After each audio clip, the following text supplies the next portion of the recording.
ಅಸ್ಸಲಾಮು ಅಲೈಕುಮ್. ಐಕೆ ಕಿಚನ್ಗೆ ಸ್ವಾಗತ. ಇವತ್ತು ನಾವು ಮಾಡ್ತಿರೋದು ಮಾವಿನ ಹಣ್ಣಿಂದ ರೆಸಿಪಿ. ಮಾವಿನ ಹಣ್ಣು ಮುಗಿಯೋ ಮುಂಚೆ ಒಮ್ಮೆ ಹೀಗೆ ಒಂದು ಸಲ ಮಾಡಿ. ಇದು ನಾವು ಎಲೆಡ ಅಂತೆಲ್ಲ ಮಾಡ್ತೇವಲ್ಲ, ಹಾಗೆ ಮಾವಿನ ಹಣ್ಣು ಬಳಸಿ ನಾವು ಮಾಡ್ತಿದ್ದೇನೆ. ಅದಕ್ಕೆ ಮೊದಲಿಗೆ ಒಂದು ಪಾತ್ರೆಯಲ್ಲಿ ಒಂದು ಉಂಡೆ ಬೆಲ್ಲವನ್ನು ಹಾಕಿ ಕರಗಿಸ್ತೇನೆ. ಚೆನ್ನಾಗಿ ಕರಗಿಸಿ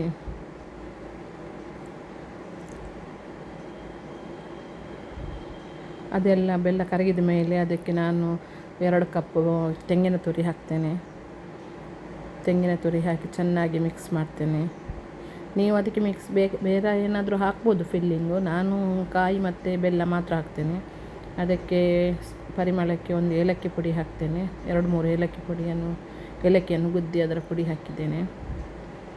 ಅದನ್ನು ಚೆನ್ನಾಗಿ ಮಿಕ್ಸ್ ಮಾಡಿ ಅದೆಲ್ಲ ಬೆಲ್ಲ ಎಲ್ಲ ತೆಂಗಿನಕಾಯಿಯನ್ನು ಹೀರಿಕೊಳ್ಳುವಷ್ಟು ಬಿಸಿ ಮಾಡಿ ಅದೆಲ್ಲ ಫುಲ್ ಡ್ರೈ ಆಗ್ತದೆ.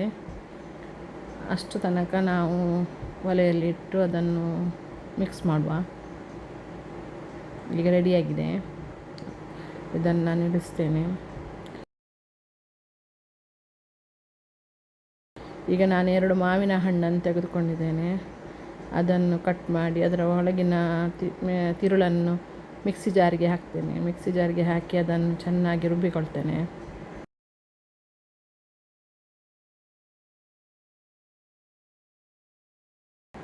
ತುಂಬ ರುಚಿಯಾಗಿರ್ತದೆ. ನೀವು ಮನೆಯಲ್ಲಿ ಒಮ್ಮೆ ಟ್ರೈ ಮಾಡಿ, ಒಳ್ಳೆಯದಾಗ್ತದೆ. ಈ ಜೋರಾಗಿ ಬರ್ತಾ ಇರುವ ಮಳೆಗೆ ಸಂಜೆ ಮಕ್ಕಳು ಸ್ಕೂಲ್ ಬಿಟ್ಟು ಬರುವಾಗ ಎಂತಾದರೂ ತಿಂಡಿ ಮಾಡುವ, ಆರೋಗ್ಯಕರವಾದ ತಿಂಡಿ ಮಾಡುವ ಅಂತ ಹೇಳಿ ಯೋಚನೆ ಮಾಡೋದಾದರೆ ಈ ಮಾವಿನ ಹಣ್ಣಿನ ಅಡೆಯನ್ನು ಒಮ್ಮೆ ಟ್ರೈ ಮಾಡಿ. ಮತ್ತು ಅದಕ್ಕೆ ಎಣ್ಣೆ, ತುಪ್ಪ ಎಂತ ಸಹ ನಾನು ಯೂಸ್ ಮಾಡ್ತಾ ಇಲ್ಲ. ತುಪ್ಪ ಬೇಕಾದರೆ ಹಾಕ್ಬೋದು ಪರಿಮಳಕ್ಕೆ, ನಾನು ಹಾಕ್ತಾ ಇಲ್ಲ. ಎಂತ ಸಹ ಯೂಸ್ ಮಾಡದೆ ಒಳ್ಳೆ ಆರೋಗ್ಯಕರವಾದ ಒಂದು ತಿಂಡಿ ಇದು. ತುಂಬ ರುಚಿಯಾಗಿರ್ತದೆ. ನನ್ನ ಚಾನಲನ್ನು ನೀವು ನೋಡ್ತಾ ಇದ್ದರೆ ಸಬ್ಸ್ಕ್ರೈಬ್ ಮಾಡಿ ಮತ್ತು ಲೈಕ್ ಮಾಡಿ. ಏನಾದರೂ ಅಭಿಪ್ರಾಯಗಳಿದ್ದರೆ ಕಮೆಂಟ್ ಮೂಲಕ ತಿಳಿಸಿ. ಮತ್ತು ಶೇರ್ ಮಾಡಿ, ನಿಮ್ಮ ಫ್ರೆಂಡ್ಸಿಗೆಲ್ಲ ಶೇರ್ ಮಾಡಿ.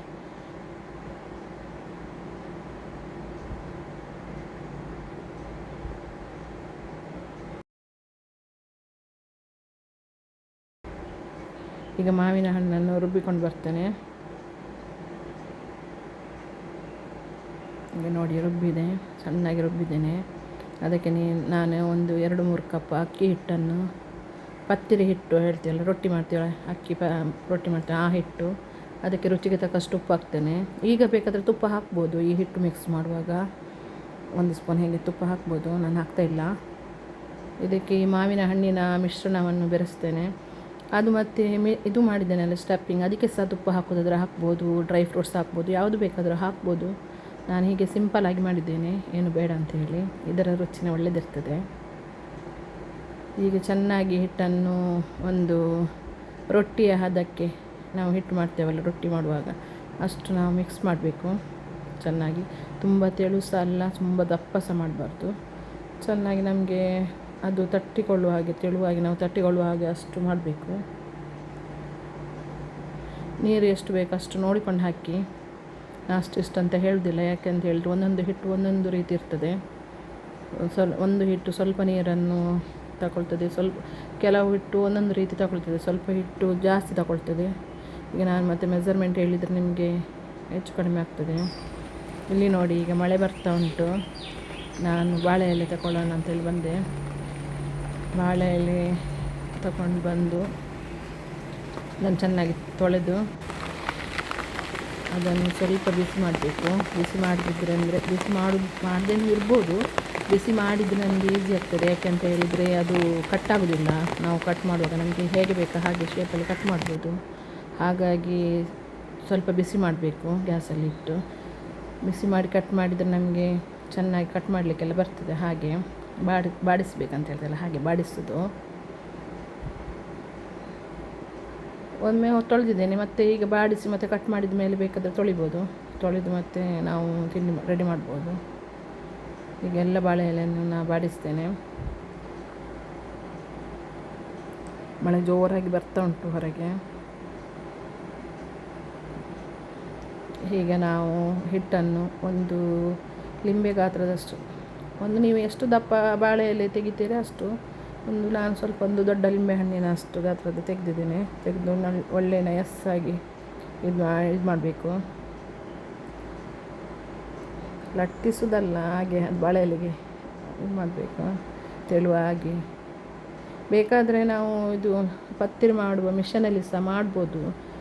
ಪತ್ತಿರಿ ಮನೆಯಲ್ಲಿ ಬಾಳೆ ಎಲೆ ಒಂದು ಕೆಳಗೆ ಹಾಕಿ ಅದರ ಒಂದು ಉಂಡೆಯನ್ನು ಅದರ ಮೇಲೆ ಇಟ್ಟು ಅದರ ಮೇಲೆ ಮತ್ತೊಂದು ಬಾಳೆ ಎಲೆ ಹಾಕಿ ಪ್ರೆಸ್ ಮಾಡಿ ಅದರ ಮೇಲೆ ಈ ಮಿಶ್ರಣ ನಾವು ಒಳಗೆ ಸ್ಟಫಿಂಗ್ ಮಾಡಿದ್ವಲ್ಲ ಅದನ್ನು ಹಾಕಿ ಹೀಗೆ ಮಾಡ್ಬೋದು.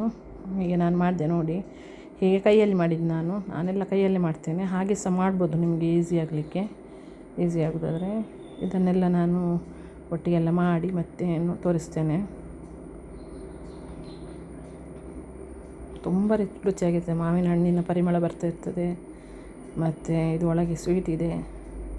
ಮಕ್ಕಳಿಗೆಲ್ಲ ತುಂಬ ಇಷ್ಟ ಆಗ್ತದೆ, ದೊಡ್ಡವರಿಗೆ ಸಹ ಇಷ್ಟ ಆಗ್ತದೆ, ಎಲ್ಲರಿಗೂ ಸಹ ಇಷ್ಟ ಆಗ್ತದೆ. ಮತ್ತು ಎಂಥ ಅದರಲ್ಲಿ ನಾವು ಎಣ್ಣೆಯಲ್ಲಿ ಎಂಥ ಕಾಯಿಸಲಿಲ್ಲ, ಹಾಗೆ ಏನು ಇದಿಲ್ಲ, ಎಲ್ಲ ಆರೋಗ್ಯಕರವಾದ ವಸ್ತೆ. ಅಕ್ಕಿ ಹಿಟ್ಟು, ಮೈದಾ ಸಹ ಅಲ್ಲ. ಈಗ ನೋಡಿ ಇಲ್ಲಿ ನಾವು ಸ್ಟೀಮರಲ್ಲಿ ಸ್ಟೀಮ್ ಮಾಡ್ತೇನೆ. ಏನೇ ನೀರು ಕುದೀತಾ ಉಂಟು ಕೆಳಗೆ. ಈಗ ಒಂದು 15-20 ನಿಮಿಷ ಇಟ್ಟು ಬೇಯಿಸುವ. ಈಗ 20 ನಿಮಿಷ ಆಯಿತು, ನೋಡುವ ಬೆಂದಿದೆ ಅಂತ. ಹೀಗೆ ಬಾಳೆಯಲ್ಲಿ ನಾವು ತೆಗೆಯುವಾಗ ಚೆನ್ನಾಗಿ ಬರಬೇಕು, ಆವಾಗ ಬೆಂದಿದೆ ಅಂತ.